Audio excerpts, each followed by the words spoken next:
Good afternoon, ladies and gentlemen, and welcome. Thank you for attending this webinar. Although in the Red Line Chambers series, this webinar is different. Different because it marks the launch of Red Line Consulting.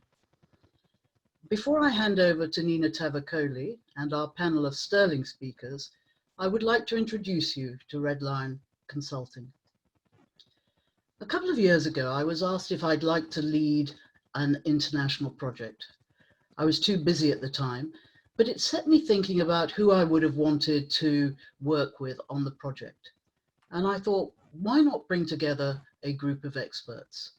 I discussed my ideas with the heads of chambers, who said, why don't you set it up in association with Red Line Chambers?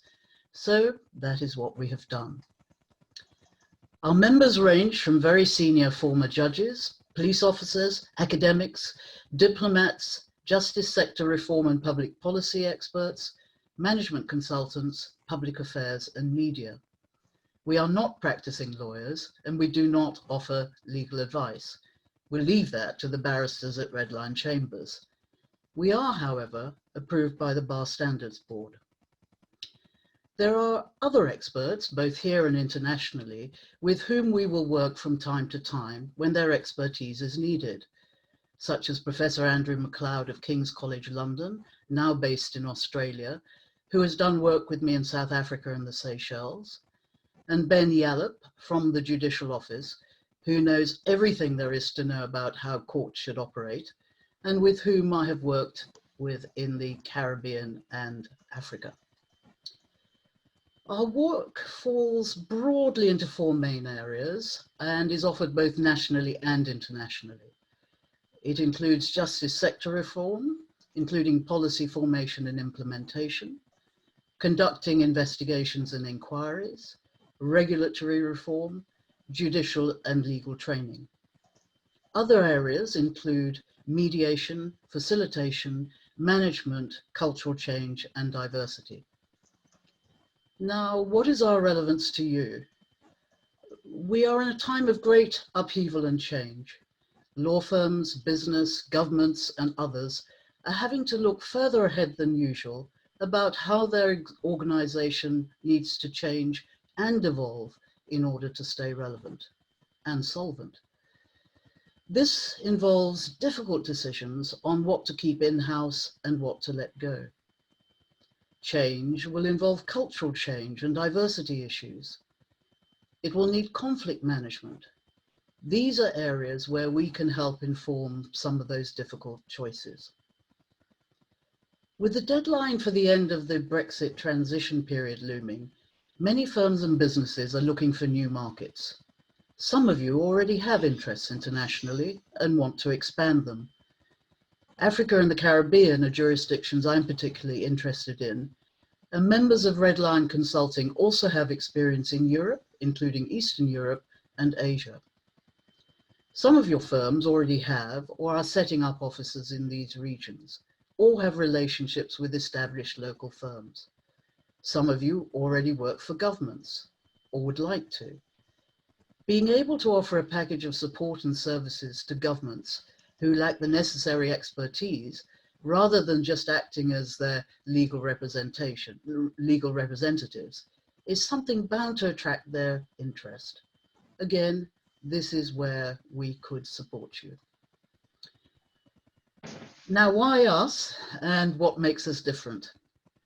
Firstly, we are a team of senior professionals who have had successful careers and who offer a very broad range of expertise. We work flexibly. We don't need offices, and thus we don't have heavy overloads. Secondly, we can offer added value to what you already do or would like to do. The city law firms, the Big Four accountancy firms and others in the field have enormous resources and can take on large projects such as the subject matter of today's panel, investigations. You will hear from some of the panelists what added value Red Line Consulting can bring to the party. Now, I have a confession to make. I wanted to call us the troubleshooters, but I was told that it was not a sufficiently decorous name given the membership of the group. Why did I think that was apt? It's because we can deal with those sensitive situations where reputational damage is at stake. We have the expertise to mediate, facilitate, guide, advise, and point in the right direction. We understand the importance of discretion and confidentiality, and we also understand the importance of efficient thoroughness. Redline Consulting is attached to Redline Chambers, my old chambers. It is a formidable set of chambers with extremely able practitioners. Redline Consulting is able to avail itself of the services of counsel and, for international work, members of their international group, some of whom have been cited for their outstanding work overseas. And Redline Chambers also has an investigations team with whom we can work. An additional distinguishing feature is WYSIWYG. What you see is what you get. The great and the good are often punted out to front consultancies, and the client thinks that's who they're getting. But their input, in fact, is very limited. With us, if you want Baroness Hallett, you'll get Baroness Hallett, so long as she's not on her feet in the House of Lords. Now, speaking of whom, it's now time for me to hand over to Nina Tavakoli, our facilitator, who will introduce the panel, which includes 4 members of Redline Consulting. Thank you very much, Linda, and thank you all for joining us this afternoon. I'm really delighted to be facilitating this session, which is the inaugural event of Redline Consulting. As Linda has said, you're going to hear from a stellar panel this afternoon. We're going to kick off with Professor Christopher Stone, then moving to Sir Mark Rowley, then Tom Stocker of Prince St Masons, Baroness Heather Hallett and Tracey Groves. They're going to share with you their experience and expertise in running investigations in a time of significant global uncertainty and change in the wake of the global pandemic.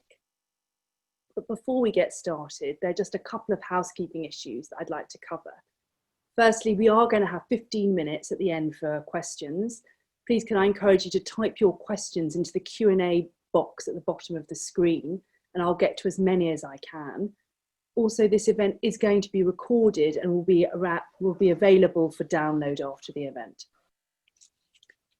I'd like to start now with Professor Chris Stone. Chris has worked in a number of capacities globally on anti-corruption and justice sector reform, and is currently the Professor of the Practice of Public Integrity at the Oxford University's Blavatnik School of Government. Welcome, Chris. Thanks very much, Nina. Thanks. I'd like to talk to you specifically about public corruption turnarounds, Chris. What is a public corruption turnaround, and what is the role of investigators within it? Well, we're all familiar with the investigations that follow concerns raised about a particular transaction or about a series of transactions, suspicious transactions involving a particular individual. But in some contexts, the concern is much wider.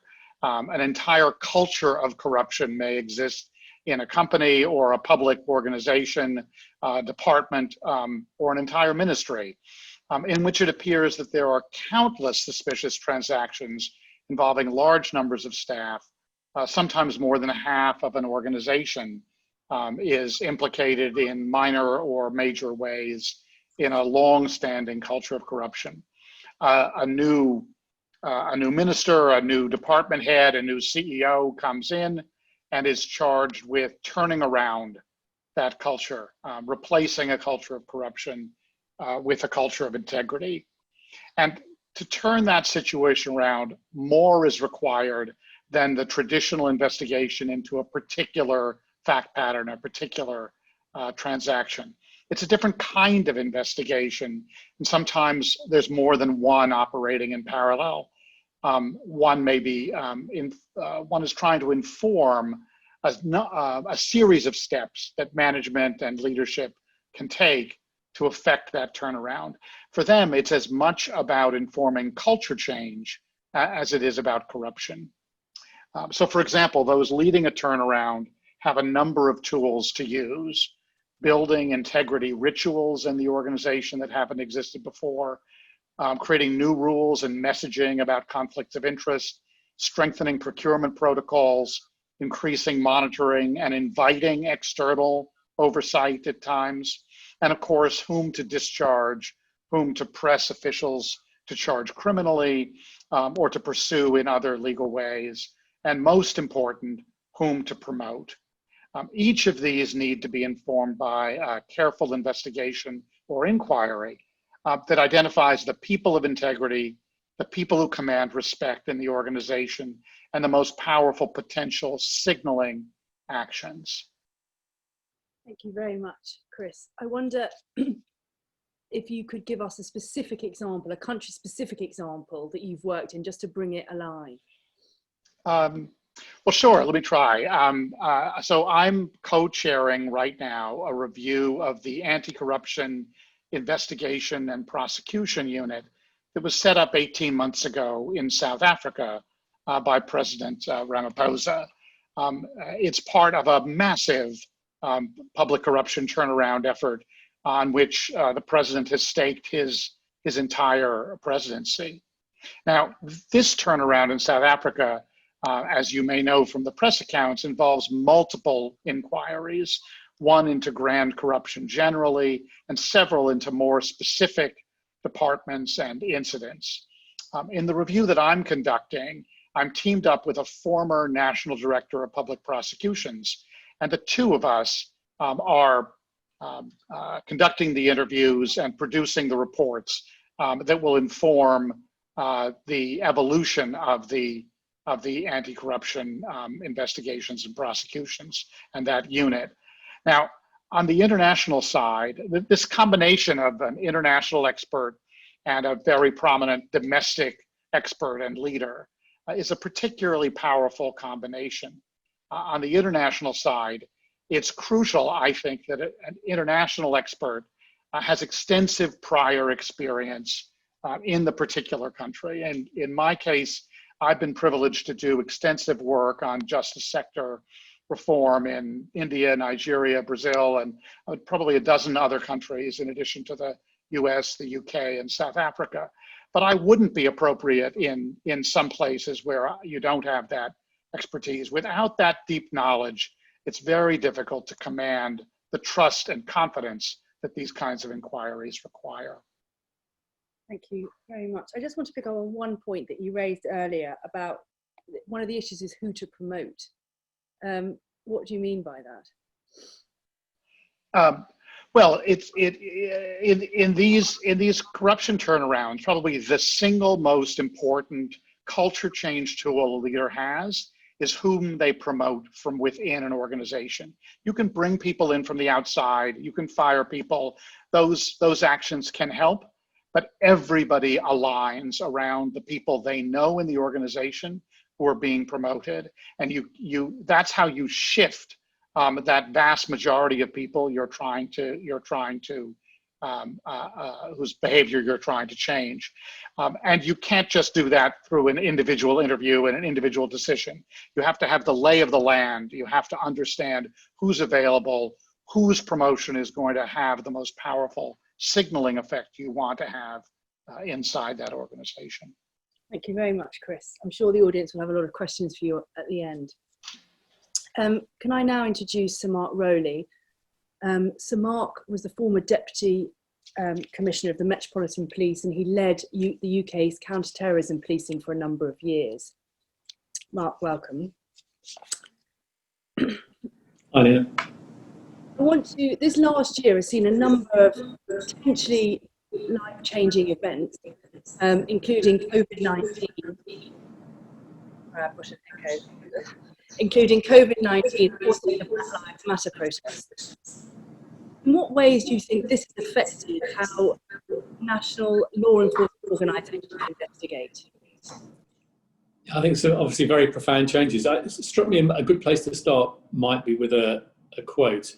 To recognise always that the power of the police to fulfil their functions and duties is dependent upon the public approval of their existence, actions and behaviour, and on their ability to secure and maintain public respect. Now, that's Sir Robert Peel, 1829.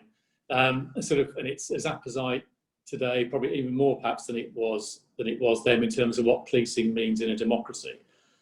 I think there are three dimensions that are making this far more difficult. You've got the sort of general background of anxiety and sort of distrust and nervousness created by COVID and the pandemic and government handlings across the world. You've got the sort of Black Lives Matter movement spinning out of concerns about sort of US policing that we've all seen, and the anger that's sort of spreading across the world. And then I think you've got increasing instability across the world. I mean, sort of there are more every year. There are more fragile states and other states heading in that direction. And frankly, the disruption again caused by the pandemic, overlaid on top of extremism and terrorism, both Islamist and right wing, all of those things are feeding together to those global extremists and conspiracy theorist ideologies. So when you take the sort of that sort of global threat meets COVID meets the sort of challenges that come from the Black Lives Matter movement, I think what we're seeing is almost like a distrust contagion blowing across the world on the back of those threats. And that brings to the fore, how do you maintain that trust and confidence that Peel spoke about nearly 200 years ago? And indeed, I think if we look, we can see perhaps some examples where almost the hurricanes of public opinion that those issues are creating. I think it's sort of in all jurisdictions, even the best police agencies have found it quite difficult to stay on that line of without fear or favour. And every time you get blown slightly off course on that, you risk undermining what sits behind it. There are two things that strike me that you have to come back to as stakes in the ground for professional law enforcement to succeed. There's a technical and there's a human dimension. So the professional doctrine, expertise, proven evidence capability to do thorough, credible investigations and take them through the courts where they're properly scrutinised. That professional expertise is more important than ever, and being seen to have it. It's not just assumed. But then, as important and easy to forget is being able to sort of transparently demonstrate impartiality, to build that evidence that generates trust and confidence. Now, sometimes that can't be done on your own. You have to bring in independent advisors, scrutineers, politicians, community representatives, whatever it might be. But I think ever more so, policing needs to think about how it works hard to secure trust in parallel with doing that professional, thorough investigation. Thank you very much. I note that you commented that the Black Lives Matter protests originated out of concerns in the US about their policing. We know that Black communities and ethnic minority communities in the UK have similar issues of distrust. How would you advise that this trust be restored? Just in headline. Yeah, that's a dramatic headline. I'd start with a very, very large pinch of salt in terms of drawing comparisons between American policing and British policing. British policing is proudly and determinedly sort of community-based. American policing wrestles with some very difficult issues in terms of violence and weapons in sort of all communities across the states. And frankly, in my view, have, I think, sometimes lost that community dimension, have become too assertive and not so sensitive enough to public trust. And one only has to look at the equipment and things we see on the streets in American cities now that you would never see in a British city to illustrate that. But that's not to pretend it's perfect in the UK. Of course, it's difficult. And I think at the heart of this, there are some really difficult issues. The history of policing in terms of race and being without fear or favour is not perfect by a long way. I joined policing in the 1980s and it definitely wasn't perfect then. It's come on an awful long way. But it's overlaid with complex sort of historical issues in communities as well, isn't it? Crime doesn't fall evenly in communities. It struck me that my sons grew up in London. A black boy growing up in London's got 4 times more chance of being dead by the age of 18 from violence than a white boy. That's a massive injustice as well. And so I think policing communities are working together to wrestle with difficult issues. The trust levels in the UK are much higher than the States.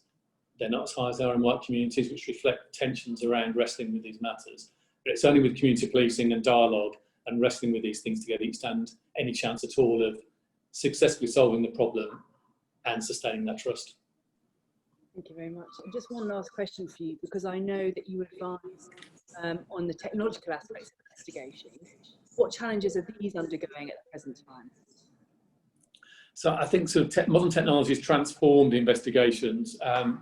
It struck me sort of very early in my time leading the national counter-terrorism effort that there was a moment of inflection where if you characterise the police investigation, when you arrest a pile of people for serious offences, and once upon a time you'd seize all the paperwork and you'd look at it all, then you would seize all the digital devices, and we looked at it all.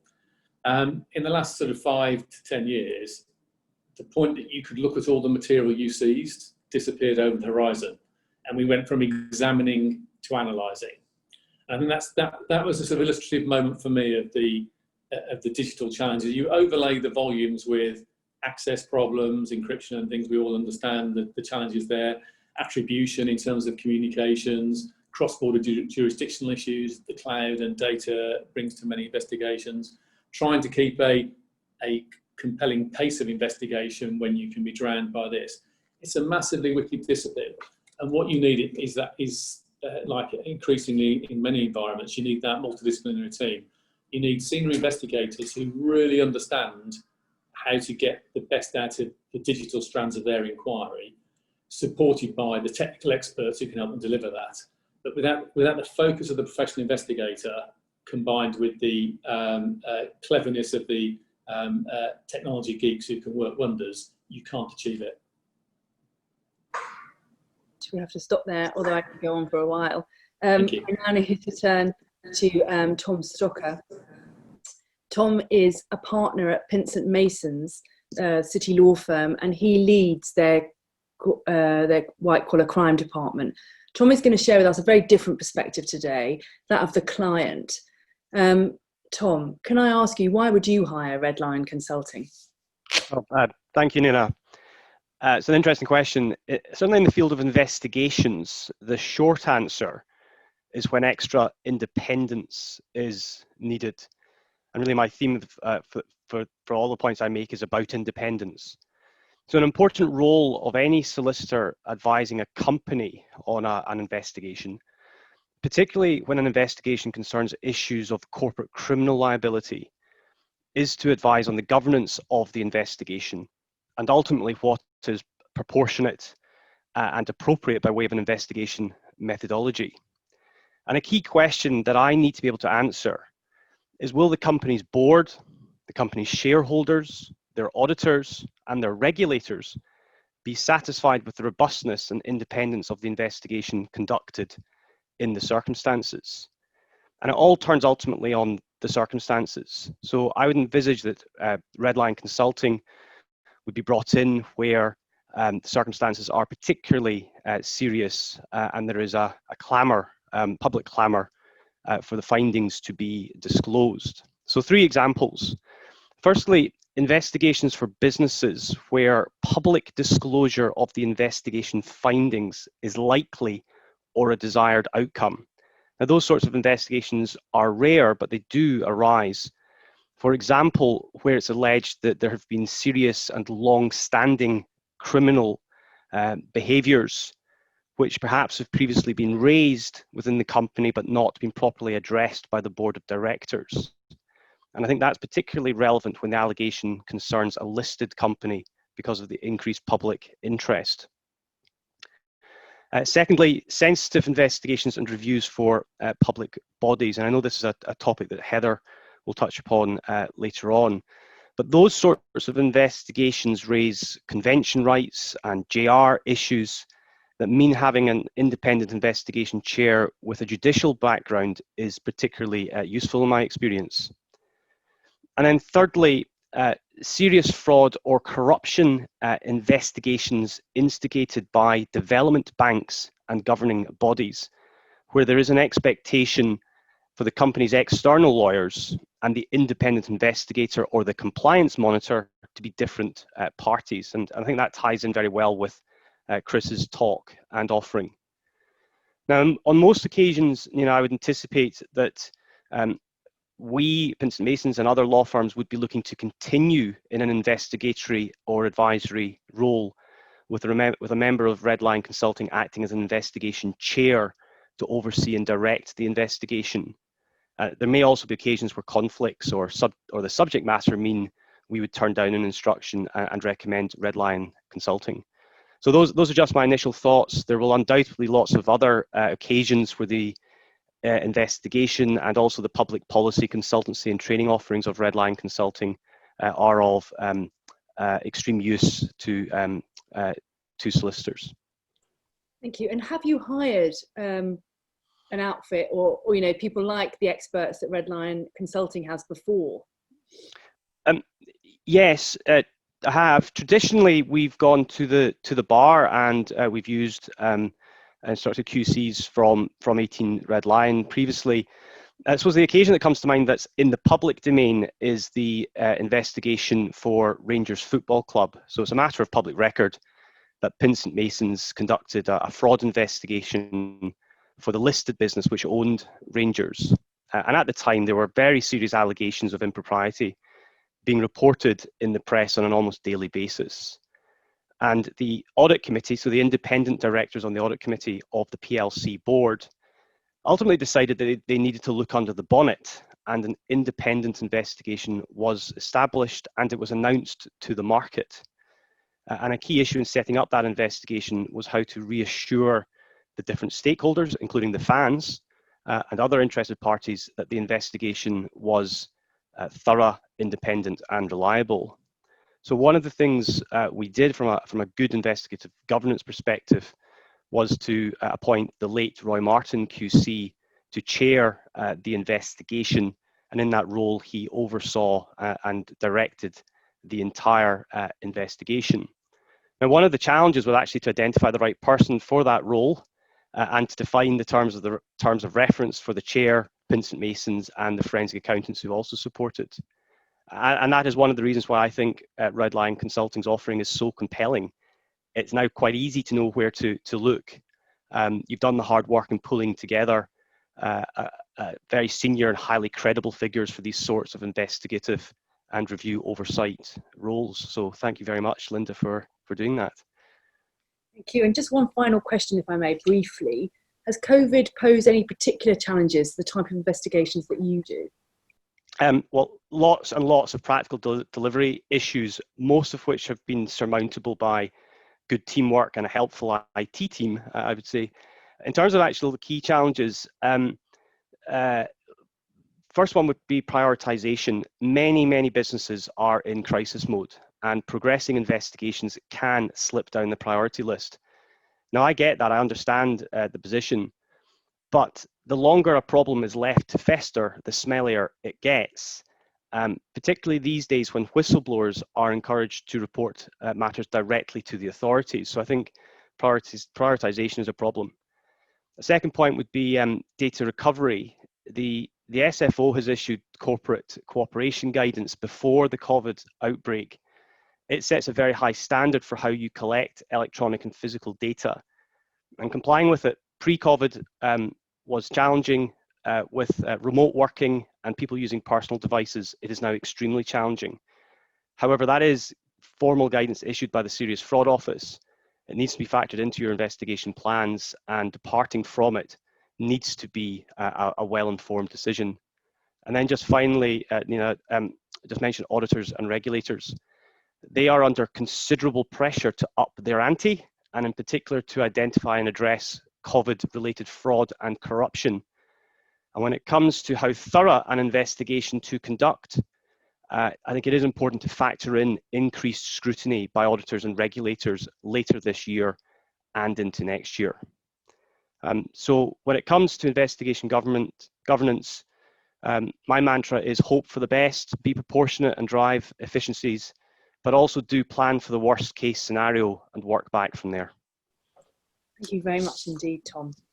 Can I now turn to Baroness Heather Hallett? Having looked at the attendees, I know that the majority of you are lawyers, so she will need no introduction. She was appointed a crossbench life peer following her retirement last year as Vice President of the Court of Appeal Criminal Division. Welcome, Heather. Thank you. I'd like to talk to you about public inquiries. In your experience, what are the main challenges in setting up and running public inquiries? When I've been asked to undertake an inquiry, I always ask 3 questions. Firstly, terms of reference. Secondly, timetable. Thirdly, what is the budget? The terms of reference are essential to establish as soon as possible so that you understand your role if you're conducting the inquiry, and that others do too, and that from that role you can establish what is the purpose. If the terms of reference have been drawn too narrowly or too widely, your task may become impossible. And once agreed, I'd advise sticking to the terms of reference. There may be many people trying to tempt you to restrict them or expand them wrongly. You've got to think about what is the purpose. Is the purpose a narrative of events, analysis of what's gone wrong, attributing wrongdoing, preventing something similar happening again, or simply catharsis for those badly affected by what's happened? It could be obviously a combination of all those things, but it's important to bear in mind what your purpose is. That will then help you to decide on the structure that you need. Is it going to be an inquiry where you just consider the papers? Are you going to take evidence from witnesses orally and in public? Are you just going to interview witnesses? And then you can establish what kind of team you're going to need. It's likely to be a combination of lawyers, investigators, administrators, those who understand the corporate mentality and structure of the organisation you're investigating, or people obviously who can combine those skills. You can then also try to work out a number of questions, and there are so many, I've just set down a few. Will you need public hearings? How will you keep people properly informed of what you're doing? How do you protect the rights of those who are alleged wrongdoers? How do you protect the rights of alleged victims? Do those people, victims, alleged wrongdoers, require representation? Can they ask questions? Can they propose lines of inquiry? Will the inquiry involve an analysis of confidential or highly sensitive material? And finally, what are your powers? It may well be that you have virtually no powers if you are a private inquiry. So what if a witness refuses to disclose data or to cooperate? What is your solution to that? So that's why I think set the terms of reference, set the structure at the very outset. Thank you very much. And has COVID posed any particular challenges to public inquiries, and how have you overcome them in your work? Well, it has impeded, certainly, an inquiry I'm conducting at the moment, which is into the deaths in Iraq. There are the obvious technological problems. Dare I mention echoes online? But they're the obvious ones. People's Wi-Fi signal fails. Participants can't join a meeting. Different systems are incompatible. In my Iraq inquiry, the problem was as simple as the witness didn't have access to a computer and a curfew prevented him from getting to one. It also made it much harder to stick to the timetable. I mentioned timetable earlier. We had planned to have oral hearings, but because of the curfew in Iraq, we couldn't. We had planned to publish our report in June. Because of remote working, it made it much harder to go through all the steps that you need to factor into your timetable, like sending out the draft report for comments from those against whom you may draw adverse conclusions, like fulfilling all the government's requirements about accessibility and sensitivity reviews. All those matters took much, much longer under COVID. It also, I suspect, affected our budget, the matter I also mentioned earlier. It's really important, if you're not having open-ended funding, to try to analyse how much you're going to spend and when your budget is going to run out. With us, we've had to spend far more on trying to get a number of people involved in trying to analyse all the documents, whereas I think if we'd been able to discuss matters in a room, it would have been considerably easier. And we all know that remote working deprives you of the human dynamic. And I've had considerable experience of pre-recorded evidence in criminal trials. And although I think it is absolutely essential in some cases, I do think you lose some of that personal dynamic. It's harder to keep the team together, to provide them with support, especially if one of them's struggling. You won't necessarily get that over a remote link. And if you saw recently how some of the bereaved families from the Grenfell fires have reacted to the inquiry going ahead without them being physically present, people do like the human dynamic. And then, of course, finally, there can be real problems if you're doing everything remotely with accessing and collating and reporting on sensitive data. And I've got problems because I haven't got with me my government issued laptop that's in London, and I've been in lockdown in the country. And so getting access to the sensitive information can be very, very difficult. And obviously you've got to be extremely careful how you handle it. Yeah, thank you very much. Do you have any top tips for maintaining, public trust in an inquiry in the time of COVID? For the, without going to specifics of other investigations like you touched on Grenfell, is there anything that you found that works particularly? I think it is really difficult when you can't meet people. And before I did 7/7, I had an informal meeting with the bereaved families and the survivors, just to explain to them who I was, that I wasn't some establishment figure that was just going to conduct a whitewash, to try and gain their trust.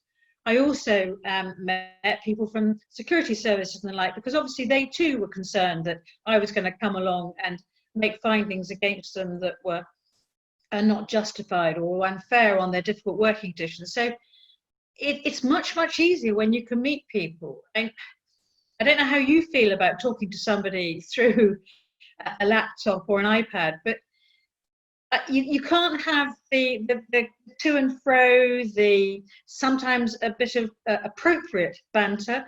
You can't get that same kind of relationship going. So I think it must be very difficult. And my thoughts are with all those who are trying to conduct inquiries in these difficult times. I know that one of the witnesses in my Iraq inquiry was very upset that I didn't hold public hearings. He wanted to be heard in public. And I don't see how you can get over that, because I don't think remote hearings are a solution. That they help, and they help us get through difficult times, but they're not a final solution in my view. Thank you very much, Heather. I'd like to now bring in Tracey Groves, specifically on this point about the human dynamic of inquiries. Tracey is the newest member of Redline Consulting, so you won't have seen her on the advertising bump. She is a former forensics partner at PwC, and she is an ethical leadership development expert.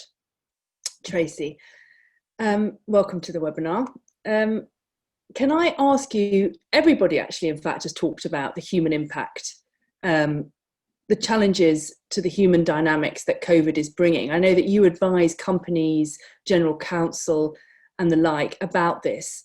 I wonder if you could share your thoughts about how leaders can lead in these quite difficult circumstances. Thank you, Nina. And yeah, everybody has set the scene for me so brilliantly. So thank you, team. The human dynamic genuinely cannot be underestimated, and everyone has touched upon the complexity and how hard it is, especially during this time when we're physically disconnected and isolated. And I think there are a lot of parallels to be had in terms of what we're going through now and an investigation, in terms of the repercussions and the consequences on the confidence and the trust within organizations. And the role of the leader and all of leadership can literally make or break how an organization can get through this. If I think about how leaders are really being challenged right now, ultimately it's about their resilience. And the longer we are going through this pandemic, the harder it's going to be to keep that up. And when I talk about resilience, I'm really focusing on things such as their ability to face up to the reality of what's going on.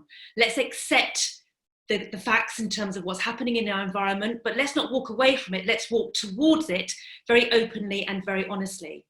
Secondly, I'm talking about the ability to create some kind of clarity and stability around that. And Heather talked about purpose. And that for me is at the heart of what we mean about our purpose in terms of that clarity. Why are we here? What good can we do in terms of our ability to serve our customers, our clients, and indeed our employees, and be a force for good? And then lastly, but not least, our ability to pivot in the moment and to adapt to what is happening around us. So that innovation, that creativity. And I'm observing various degrees of success, shall I say, in terms of how leaders are responding to, because this is really hard. If it were easy, we wouldn't be having this conversation. And I do genuinely think that the ability to combine those three elements and paradoxically also be vulnerable as a leader is so important. We don't know all the answers.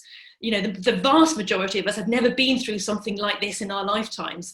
And so our ability to seek new ways of working, to think about how we're going to go about operating, what our policies, what our procedures will be, requires curiosity. And that's quite challenging for leaders who have wanted to be the hero, who have seemed to know all the answers, because we don't right now. So in a nutshell, I could continue for a long time, but that's to me is what's really emerging. And ultimately, those leaders who we see leading with dignity in terms of how they lead others, valuing and respecting all of us, whether we're within the community, the society, wider, stakeholders, those are the leaders that are going to stand out, and we'll look back during this period of time and we say, they nailed it. They were the ones who knew what to do at a time like this. Thank you very much. I've just got one question for you before we open. Do you think that good leaders need to be vulnerable? Depends how you define good, but I do think this vulnerability requires, and it's very endearing as a human trait, because it was Satya Nadella, actually, if I think about him as the chief executive of Microsoft, he said, we need more learn-it-alls, not know-it-alls, because how can any one of us know it all? It's impossible. So that ability to seek new ways of working, new innovative and creative processes is actually really going to be much more inclusive and bring us all together at a time when when we're all vulnerable, let's face it. And this is really at the heart of what we're at in terms of a human crisis, which we're all experiencing right now. Thank you very much, Tracey, and thank you to the panel. We're now going to open for some questions. I know that some people have already put some questions in the question and answer panel. Please feel free to type away now, and I will ask as many as I can get through. I'd like to start with a question for Chris Stone, which is there a set of guiding principles for public corruption turnarounds, or are they necessarily country specific? Thanks, Nita, and it's a great question. I mean, there is a basic menu, and thank goodness there is, because that way, as you're trying to choose a particular tool in a particular context, there's experience you can look to see how it's worked well, how it's worked badly, what the pitfalls are. So there's a large standard menu of tools, but there is one overarching principle that I think is worth following, whatever the country context. And that is that in a turnaround situation where you're not just dealing with one allegation, but a whole culture that you're trying to change, you need to address simultaneously past corruption. There has to be some accountability for what's happened in the past. You have to put in places to monitor continuing corruption. Too many people fall into the trap of thinking once they have arrived, it's just about the past, and holding people accountable in the past will do everything you need in the present. It's just not true. So you have to attend to the present, and you have to be building new norms for the future.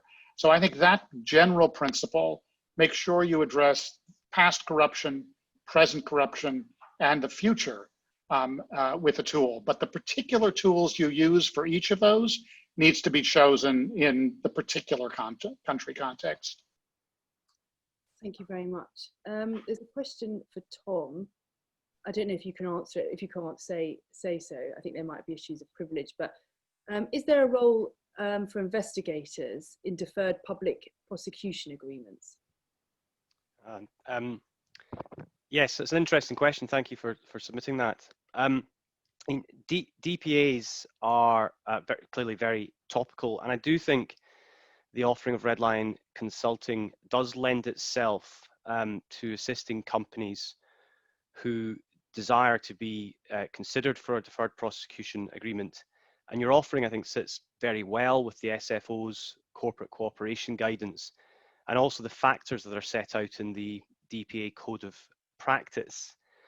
There is an issue about privilege, and I think it comes in here because companies, when they initially instruct lawyers when they're faced with a suspected corruption or facilitation of tax evasion issue, will want to take privileged advice, and they may wish to conduct privileged inquiries in the first instance.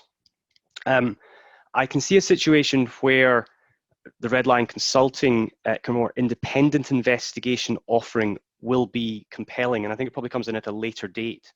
So, for example, if a client is being criticised for not having self-reported to the Serious Fraud Office in a timely manner, according to that office, or there is a feeling that the company hadn't properly investigated matters previously, and there is a need to reset the company's position with the authorities, and ultimately to satisfy a judge that it's in the public interest that a DPA should be approved, then I can well see that an investigation by Redline Consulting would be one strategic option for trying to progress matters for the best interests of the company.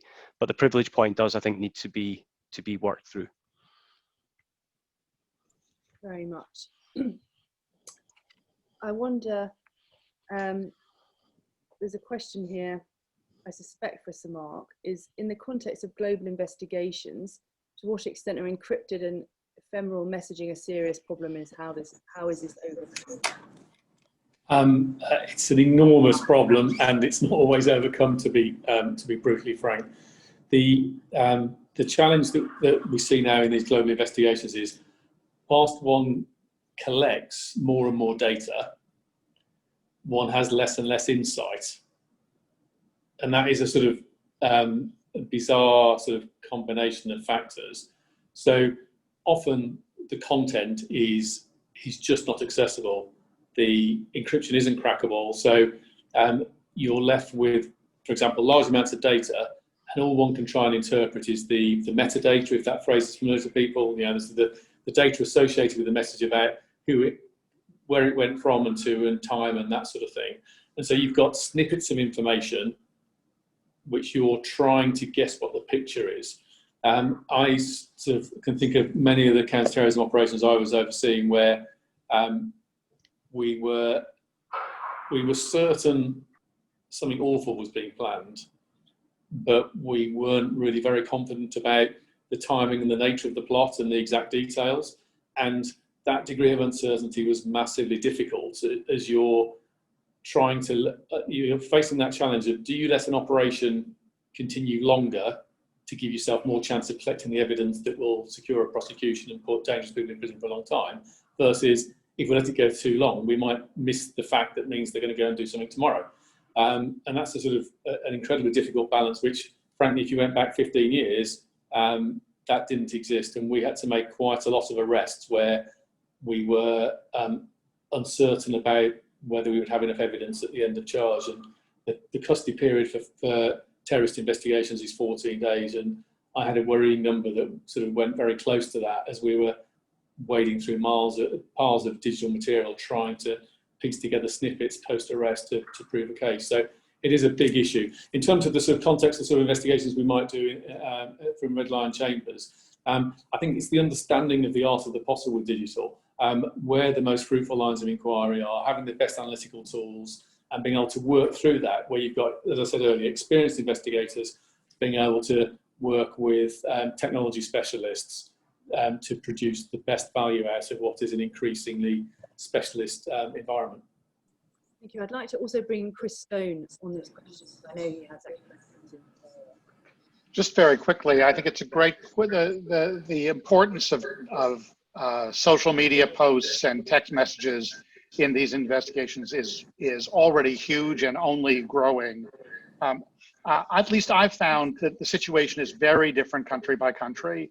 There are some countries where various agencies that may be cooperating in the inquiry have great access to some of this information, and in other situations where you really you hit a wall, you seem unable to get any of it. So it's very country specific, but it's always worth inquiring, always worth looking. And at least in my experience, it's easier to get this information sometimes than you would think. Thank you very much. We've had a question for Tracey, which is about whistleblowing. How do you encourage people to speak up when they sense wrongdoing at the current time? It's a great question, Nina, and I think in particular right now where anxiety and people are feeling very vulnerable, there's a lot of fear within organisations and general concern about jobs and welfare. There are two things that really suppress people speaking up. One is I've mentioned already, which is fear, and secondly, it's futility, where they've observed and seen where other people have spoken up, what happens as a consequence, which is either people have subsequently had ramifications whereby maybe their livelihood has been threatened, or nothing's happened. So they say, why stick my head above the parapet? So there's a huge amount we can do to really increase what I call, and what is well known now in terms of psychological safety within organisations. And it really stems from trust. So are we able to trust the consequences of us being able to speak up? And speak up actually has positive things. We want people to come forward with new ideas, to be innovative, to say, what about this? What about that? Let's try out new ways. So speak up doesn't always have to be negative. We're trying to create an environment where people can genuinely be themselves and have a voice. And so really dignity, again, is at the heart of that. But it's constantly really reinforcing that actually, being able to have a voice which is listened to and is heard is so important. And continuing to build the stories around that and celebrate that as a force for good is so important. Thank you. Nina, can I add something to that? Yes. I was just saying, so I think particularly in abuse in any context, and I know that question wasn't just about abuse, but so much misbehaviour, whether it's civil or criminal, is about power relationships. It's about power dynamics. It's about people who target somebody who's vulnerable. They may be vulnerable in the sort of public space because of alcohol or mental health, or they may be vulnerable in an employment space because of power positions in an organisation. And actually, unless you address that head on and create structures and culture where people feel they will be believed if they make a complaint against somebody more powerful than them, you're never going to crack through that. And that's a wickedly difficult problem. That's the issue that has to be faced up to. And I think lots of organisations have started to make progress on that in the last decade or so, but we've got a long way to go. Thank you very much. Does anybody else want to come in on that question? Okay, there's a question for Heather, which is the Maxwellisation process that is widely used fit for purpose, or does it unnecessarily delay inquiries and investigations?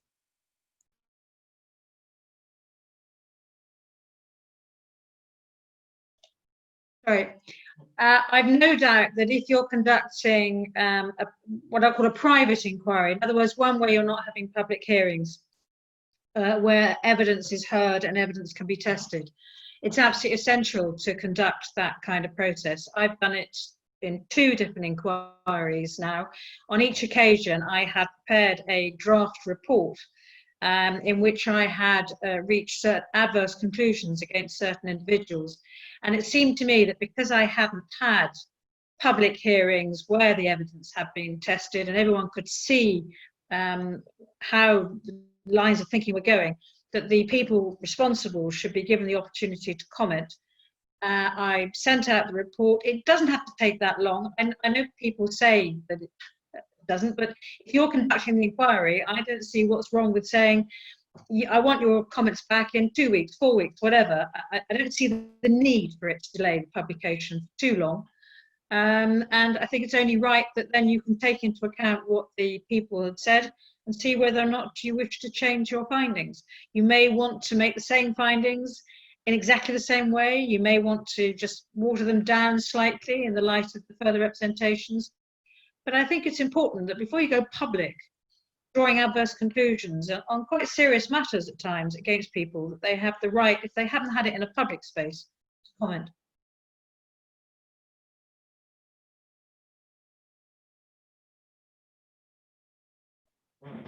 A practical question has come in about how Red Lion Consulting will manage conflicts.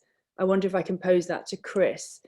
An example has been raised, for example, you're advising the South African government.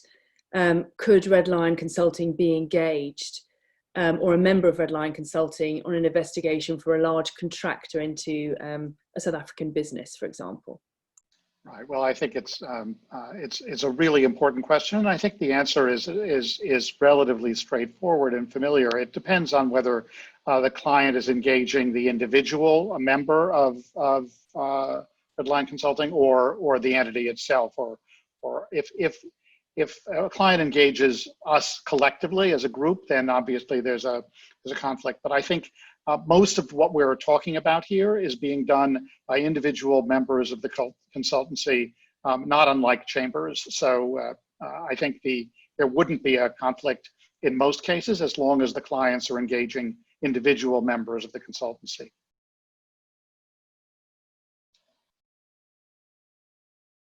Time for one last question for Heather.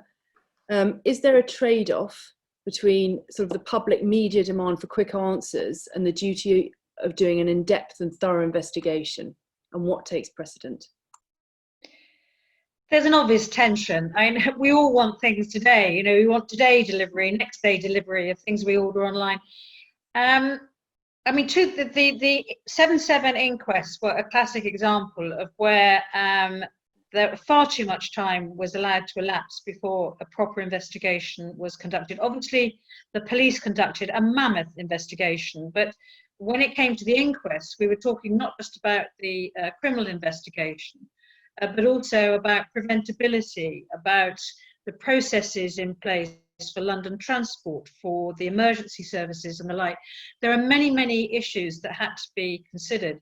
And the bereaved families, and I think they had to wait 5 years before my appointment as coroner was announced, and then 6 years before I could start the inquest. So it can be a real problem if too much time has elapsed. And of course, by the end of that 5 or 6 years, many of the bereaved families were desperate for answers to their questions, whether their loved one could have been saved. So I think we really have to be careful that we don't let things go on for too long. And the inquiry itself shouldn't go on for too long, because otherwise you're going to lose credibility and you risk losing the confidence of the public. So yes, we need to get into this world of investigation as soon as we can. But I think Grenfell probably is another example, isn't it? There are so many complex issues there that have to be investigated before you can have a proper hearing, that one needs to make sure that one's done as thorough a job as possible. The answer probably, I'm afraid, is intensive resources. If you want something done quickly, you have to put a huge amount of money and resources into doing it quickly. When I did the Northern Ireland inquiry, I was given 4 months to do it. Now that meant I had to have a really strong team that were able to cope with the amount of work we had to do in such a short period of time. So I think things can be done more quickly, but some things are really complex and inevitably take a long time. Assessing intelligence material, for a start, Mark will know more about it. I dealt with it in 7/7, but that can often take considerable time, and there are all sorts of different strands to it that you have to examine, and you can't rush that kind of material. Thank you very much, Heather. I've just looked at the time and we're now at 2 o'clock, so we're going to have to end here. Thank you to all the panelists for attending, and also thank you to the audience for sharing your lunchtime with us, and also for your really interesting questions. Now it's just left for me to hand back over to Linda. Thank you very much, Nina, and thank you, panel. Just a couple of matters before we end. This seminar is the first of what we hope will be further seminars to come. Thinking about this seminar, I would say that this was a taster, really, because I can see a worthwhile follow-up, more detailed follow-up on specific types of investigations. Other topics which come to mind include justice sector reform and regulation. We will also be adding podcasts and interviews onto the website in due course. Secondly, if anybody wishes to know more about Redline Consulting, please get in touch with the clerks at Redline Chambers, and I'll be happy to chat to you. And finally, thank you very much for attending, and we very much look forward to welcoming you to future seminars. Thank you very much indeed. Thank you.